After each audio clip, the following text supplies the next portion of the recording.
This is CBN NewsWatch. And thanks so much for joining us for CBN NewsWatch. I'm Heather Sells. President Trump is in Kenosha, Wisconsin today, despite requests to stay away from the governor and a plea from the town's mayor. The president is surveying damage from recent unrest following the shooting of Jacob Blake. Blake, a black man, is now paralyzed after being shot 7 times in the back by a white police officer. Trump is also meeting with law enforcement. Democratic presidential nominee Joe Biden spoke out yesterday against the violence, but President Trump isn't easing up on his pressure on the Democrats over the issue. Dale Hurd has the story. With his numbers sagging in the polls, Democratic presidential candidate Joe Biden looks to be trying to reinvent himself as the kinder, gentler law and order candidate. Speaking not in the shattered cities of Portland or Kenosha, but in Pittsburgh. Rioting is not protesting. Looting is not protesting. Setting fires is not protesting. None of this is protesting. It's lawlessness, plain and simple. But President Trump wasn't letting Biden off the hook. The violent rioters share Biden's same talking points, and they share his same agenda for our nation. This after deaths in 2 cities after police failed to put down protests. In Portland, authorities identified the victim as a member of a right-wing group called Patriot Prayer. Police are seeking a person who self-identified as anti-fascist in connection with this shooting. We are not sad that a fascist died tonight. Journalist and former Portland resident Mark Hemingway writes in the Wall Street Journal that violent radicalism has been enabled by 50 years of political leadership that has been as corrupt and depraved as it has been progressive. After the shooting, a number of progressive groups in Portland are calling for the mayor and police chief to resign for failing to protect citizens. President Trump defended Kyle Rittenhouse, the teenager accused of fatally shooting 2 demonstrators there. He was trying to get away from them, I guess. He probably would have been killed. It's under investigation. Rittenhouse's lawyer says he was acting to defend the community when police would not.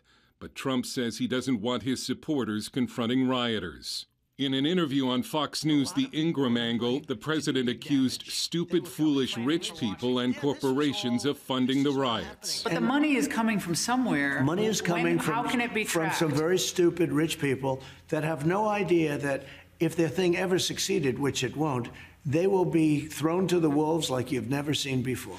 Colorado Republican Congressman Ken Buck is calling for congressional hearings into the source of the funding for the riots that have erupted in American cities.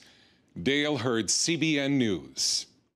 During his time in Kenosha today, the president will not be meeting with Jacob Blake's family. The White House is saying it was opposed to the family's lawyers listening in on the call. The family is also visiting the shooting scene today.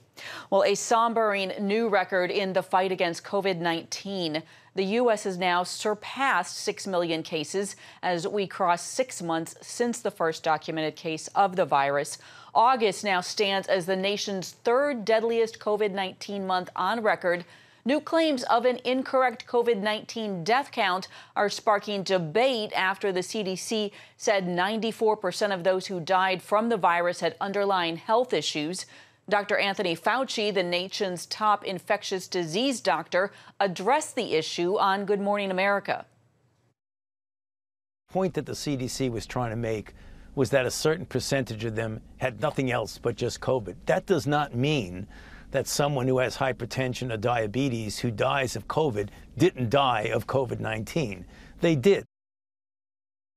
And with it being the first of the new month, rent and mortgage payments are due, but eviction protections have expired for millions of Americans who lost their jobs due to the pandemic. Protests are expected across the country today to demand that Congress take action. In California, firefighters are beginning to see signs of progress in their battle against close to 24 wildfires that started in mid-August and have destroyed 750,000 acres. Hundreds of thousands of people have had to evacuate. Some are now beginning to return, and firefighters are starting to contain more of the fires. What's known as the SCU and LNU lightning complex fires were started by lightning, and some became some of the largest blazes ever recorded in the state. Joining us now with more is Assistant Deputy Director Daniel Berlant with the state's Department of Forestry and Fire Protection, known as CAL FIRE. Thank you so much for joining us today. Yeah, thank you. Please help us to understand these fires. It sounds like they grew incredibly fast and created an enormous challenge for your departments. Tell us about what's been happening these last 2 weeks.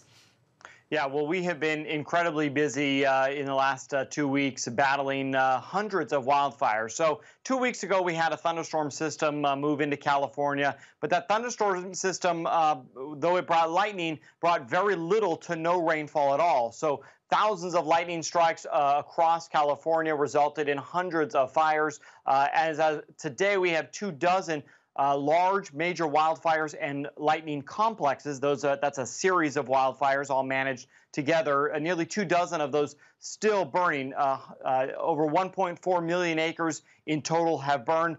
Just to put that into perspective, that is larger than the size of the state of Delaware. So, a significant amount of land that has been destroyed. And as of today, 8 people have lost their lives due to these fires.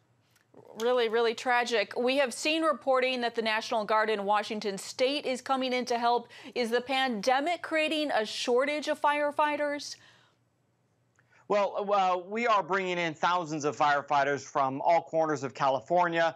Several western states, in fact, 8 western states have sent us resources, and the National Guards in a number of states are here in California helping us. With just the sheer number of wildfires all burning at the same time, that's what requires us to bring in so many resources. As of today, we have almost 16,000 firefighters on the front lines battling these fires. And these are not just local and city firefighters, CAL FIRE, the state's fire department, the U.S. Forest Service, as I mentioned, the other states. But the National Guard has provided a pretty large influx of troops that we have trained as firefighters, and they are on the front lines helping us battle the fires.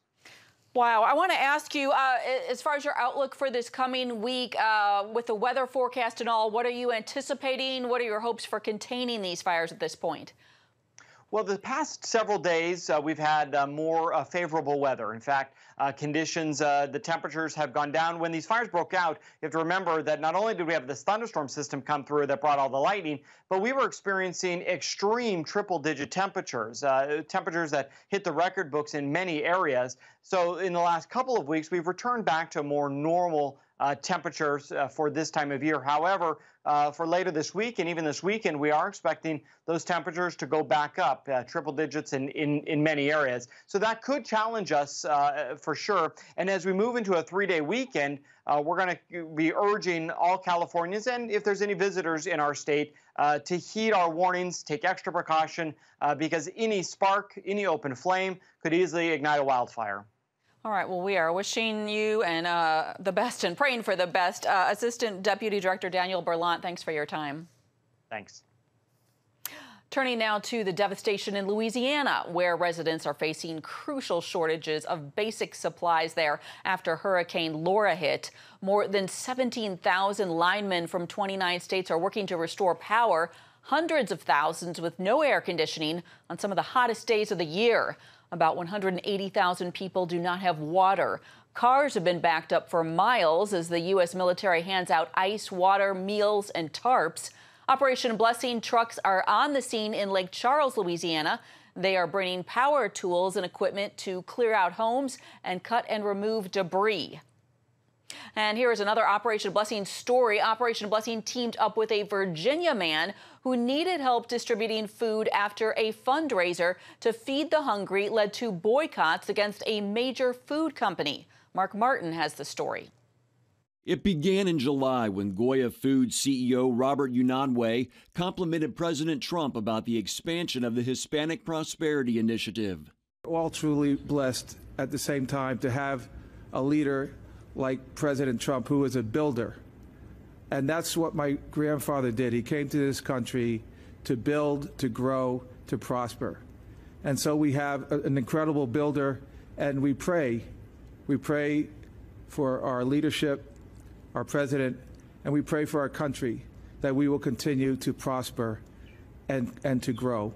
After hearing those words, critics jumped on social media calling for a boycott of the company, which claims to be the largest Hispanic-owned food company in the United States. That's when this man stepped in. Casey Harper launched a GoFundMe campaign entitled Buy Goya, Support Trump, and Feed the Hungry to turn the boycott into what he called a boycott. His efforts really paid off. Thus far, some 9,000 donors have contributed more than $300,000, blowing past Harper's original $10,000 goal. Harper, a producer for the TV show America This Week with Eric Bolling, documented part of the boycott. And that means it's time for a Goya shopping spree. He also reached out to CBN's Operation Blessing to help distribute the Goya products. Operation Blessing's Hunger Strike Force accepted the assignment. Several truckloads of Goya products made their way to the Operation Blessing Distribution Center in Chesapeake, Virginia, before they head to the D.C. area, Texas, and Florida. And that's not all. They want us to be able to reach from the state of Texas and the state of Florida. We'll be reaching all of our partners within those two states as well. And then from Texas, we're going to be reaching out into Arizona and Oklahoma and the surrounding states there, where we have ministry partners. In addition, there are plans to send food to the Navajo and Cherokee Native American people. O'Grady tells CBN News that each of the 3 distribution centers are expected to ship out more than 80,000 pounds of Goya products. During these challenging times when you're looking for resources as hard and as quick as you can to be able to take care of the people who are in need, it's just such an honor and a fulfilling experience just to know that we've been chosen as one of those partners by Goya Foods. And without Goya, we wouldn't be able to do what we do. And Goya itself is working to get food out to families who need it. The Working for Our Country Goya Gives campaign will distribute 2 million pounds of food across the U.S. and Puerto Rico. Mark Martin, CBN News, Chesapeake, Virginia. Coming up, China's persecution of people of faith is escalating. What a new investigation found in how the country is mistreating one religious minority group. Hey, if you're tired and exhausted all day, you can't think clearly, and you really just need a cup or even a pot of coffee to get through your day, then join me, Dr. Josh Axe, for this new series where I'm going to teach you how to transform your diet and use essential oils and supplements to get a better night's sleep. Wake up to your best life. Call 1-800-700-7000 to get your free DVD or booklet of Protect Your Sleep today. It's about the competition. I kind of put that pressure on myself, and I think people had expectations. It's about overcoming. We use this phrase all the time, keep chopping, keep practicing hard. It's about going the distance. You know, I think as a father, it's my job, to lead. Just be the best husband and father I can be. Watch Going the Distance with Sean Brown Saturday night at 7:30 on the CBN News Channel.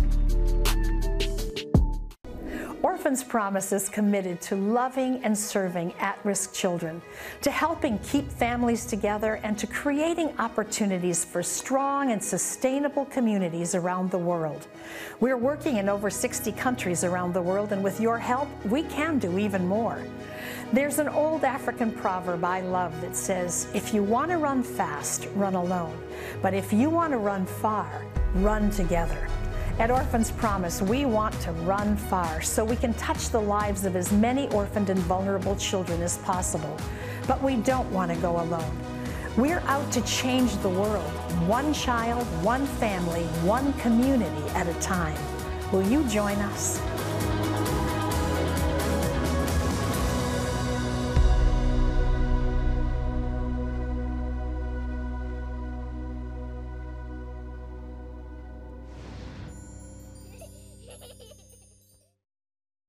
A new investigation by BuzzFeed News shows that in the last 3 years, China has built scores of new prison and internment camps as part of its campaign against Muslim minorities.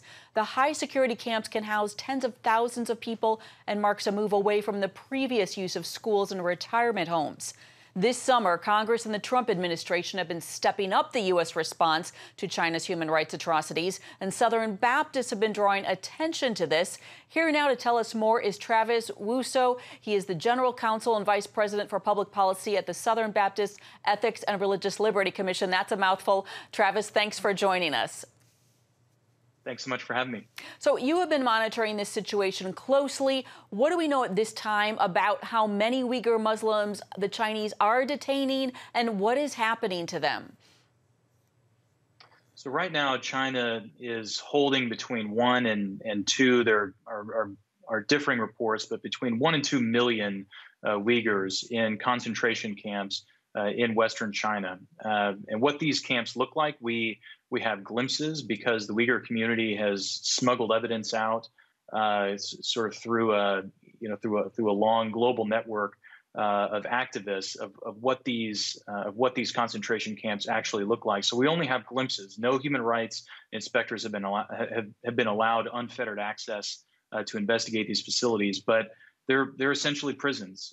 There are reports of forced labor. There are reports of torture. There are reports of forced sterilization. And what the party, the Chinese Communist Party, seems to be trying to do is to erase cultural and religious identity from the Uyghur community. And why would the Chinese Communist Party want to do that? Well, the pretext that the Chinese government gives is that they're concerned about issues of terrorism. But I think there is strong consensus that this is just a pretext, and that this is a targeting of an ethnic minority that is distinct ethnically from the Han Chinese majority within China, just as what has happened in other places, such as Tibet. All right. And we know, of course, that the Chinese government has limited and persecuted Christians and Christian churches over the years. How would you characterize where things are at with Christian churches in terms of the Chinese government oppressing it right now? Well, it's a good question. I think for those of us who, as a Christian myself, I do a lot of work with the persecuted church. And that's one of the reasons that I'm concerned about what's happening to the Uyghur community, which is predominantly a Muslim community, is that what we're seeing China do is develop these technologies, develop these systems of repression, and then export them elsewhere. We're already seeing the kinds of DNA sampling, retina scanning, facial recognition scanning that's happening in Western China being placed outside of the underground churches in Beijing and Shanghai and other places as well. So I think that what we're seeing happen to the Uyghur community is not going to stop with that community. We will see the same tools of repression used against every religious minority that China disfavors, that the Chinese Communist Party disfavors inside its country. All right. Well, Travis Wuso, we appreciate you drawing attention to this. Thank you for your time today. Thank you for having me, and thank you for drawing attention to this. You're welcome.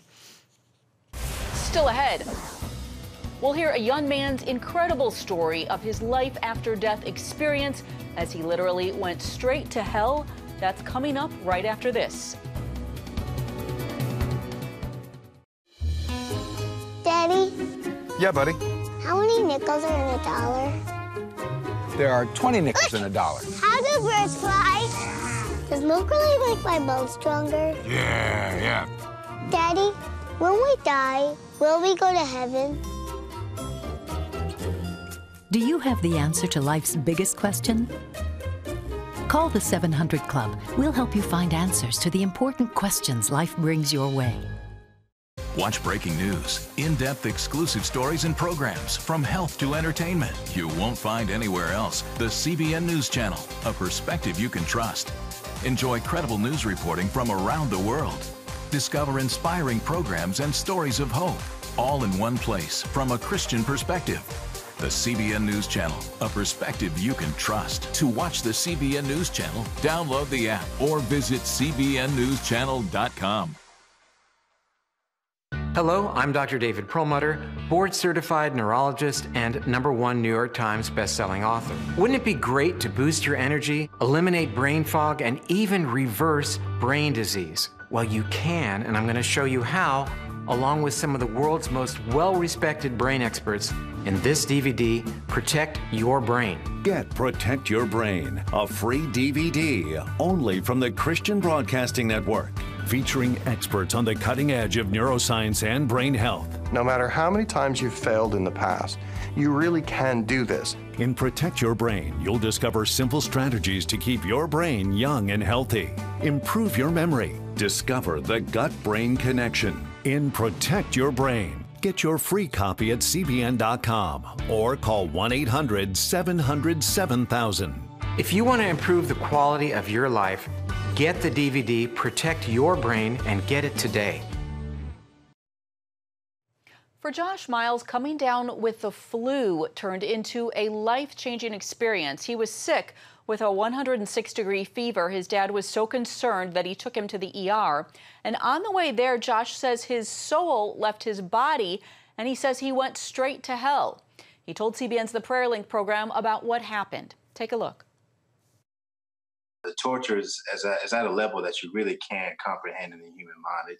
It's pretty crazy. It's pretty it's a hard thing for sure, especially if you're going to be there for eternity. Josh, how would you describe the torment that you felt there? You said it was extremely hot, but that you didn't get burned, and you said it was sort of like losing your mind.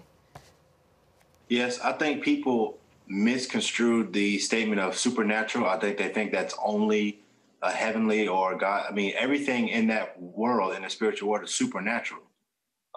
It's just you have good and evil. So even in hell, it's supernatural because it's meant to dwell with demons and things of spiritual level of that. So what I think people will think that supernatural only exists in heaven, but it also exists in hell. So because it's so hot, and we're talking like thousands of degrees hot, and there's so much torment, your body is not burned. Your skin is not burned. It's not getting eaten by heat or anything like that. It's just you feel so much heat and so much torment, but yet your body itself is not experiencing any effect of that.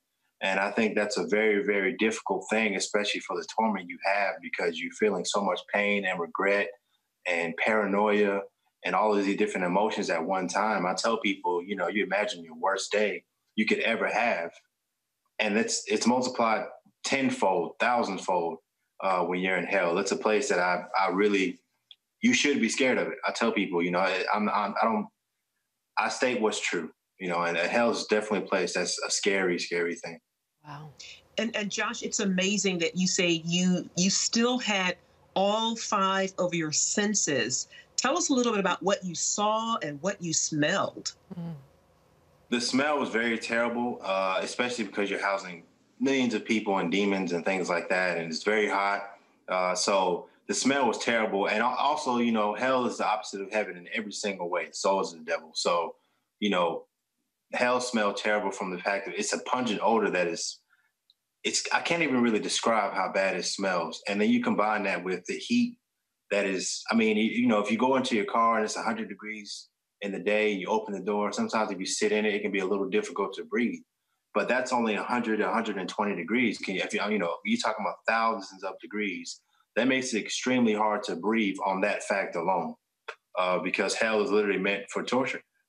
Wow. You know, people think that God sent people to hell. We choose our own. God gave us a will for a reason. We choose our own path of life. And if you choose him, that's where you end up. If you choose another way, then hell's where you end up. It's not like God is like, hey, people go to hell. He wants us to go to heaven. He wants us to live with him. He wants us to be his bride. But we have to choose him. Josh, you said other people were there. There were lots of people there. Did you see their faces? Did you see demons? I did. You can definitely see faces. You know, people ask me if I saw anybody I recognized. I didn't. But there's millions of people in hell. Like, it is millions upon millions. And everybody's standing on like shelves of rock, like molten rock.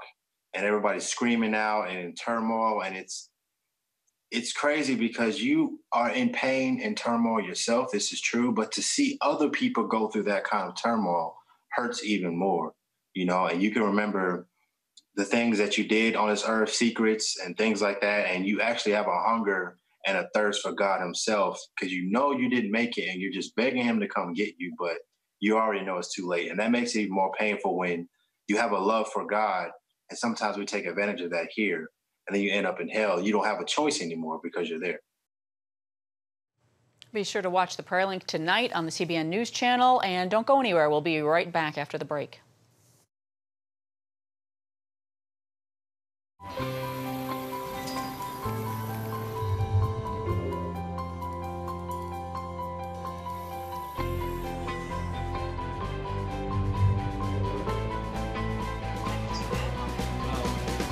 I am Regent's first ROTC graduate student.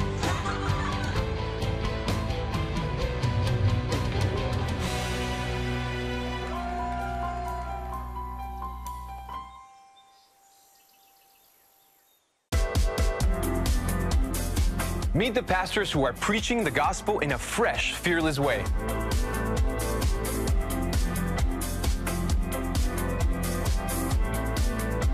I'm Roberto Torres-Cedillo. Join me each week for Next Gen Voices.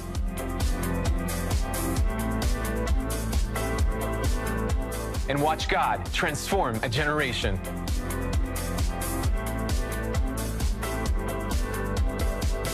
How'd you like to get a redo on your health, on your body, on your arteries, so you could have the energy you had 20 years ago? The great news is you can. I'm Dr. Mike Roizen, chair of the Wellness Institute at the Cleveland Clinic. I've written 4 New York Times bestsellers. But even better than having to read all that, you can listen to this DVD and watch it. Protect your heart? Yes, you can. Here's how. Go to CBN.com or call 1-800-700-7000 for your free copy of Protect Your Heart. Let the medical experts show you their new discoveries on how to avoid heart disease and even reverse it. Easy steps to uncover the hidden dangers in your medicine cabinet, reduce stress, and get a complete do-over for your health. Call 1-800-700-7000. That's 1-800-700-7000. Or go to CBN.com to claim your free copy of Protect Your Heart. Malawi is one of the poorest and least developed nations in the world. The people there are hoping that their new Christian president will help turn things around. Last June, voters in the African nation elected Assemblies of God theologian Lazarus Chakwera as president. President Chakwera told CBN Southern Africa director Ian Walton his election was a victory for democracy and justice. We are really just talking about service. We're talking about leadership and governance, and doing it the best way one would do that. And for me, my faith provides that bedrock.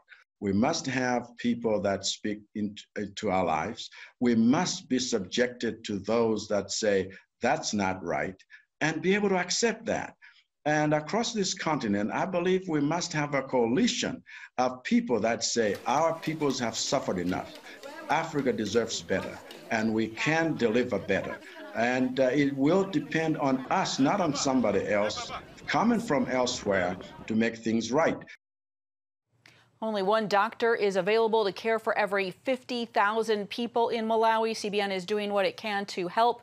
Most recently, along with CBN partner, the Gerson Foundation, it provided 3 new homes for missionary doctors and their families serving in that country.